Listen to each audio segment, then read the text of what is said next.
முறை திராவிட முன்னேற்ற கழகம் ஒரு சரித்திர தோல்வியை இங்கே சந்திக்கிறது. ஆனா புதுச்சேரியில திமுக இங்கே வந்து ஆட்சி பிடிப்பதற்காக இங்கே சுற்றி கொண்டிருக்கிறார்கள். திமுக என்கின்ற தீய சக்தியை தமிழ்நாடு புதுச்சேரி இரண்டு மண்ணிலும் கூட நிராகரிக்க வேண்டிய தலைமுறை நம்முடைய தலைமுறை.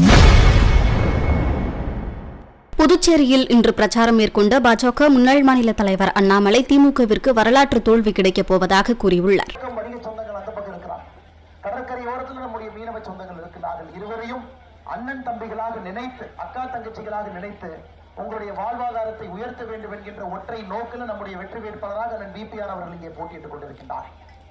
மறுபடியும் உங்களுக்கு ஞாபகப்படுத்த விரும்புகின்றேன், நம்முடைய என்டிஏ ஆட்சிக்கு முன்பு காங்கிரஸ் ஆட்சி இங்கே இருந்த பொழுது எப்படிப்பட்ட துன்பத்தை எல்லாம் நீங்கள் அனுபவித்தீர்கள் என்பதை ஒரு முறை நீங்கள் யோசித்து பாருங்கள்.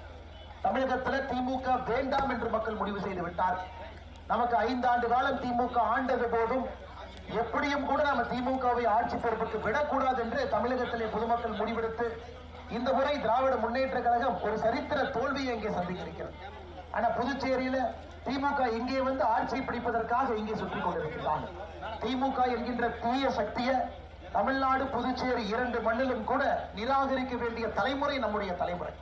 காரணம், ஒரு குடும்ப ஆட்சியாக, மக்களை சுரண்டி பிடிக்கக்கூடிய ஒரு கட்சியாக, ஊழல் செய்யக்கூடிய ஒரு கட்சியாக, ஊழலை முதன்மைப்படுத்தக்கூடிய கட்சியாக இன்னைக்கு திராவிட முன்னேற்ற கழகம் இருக்கு.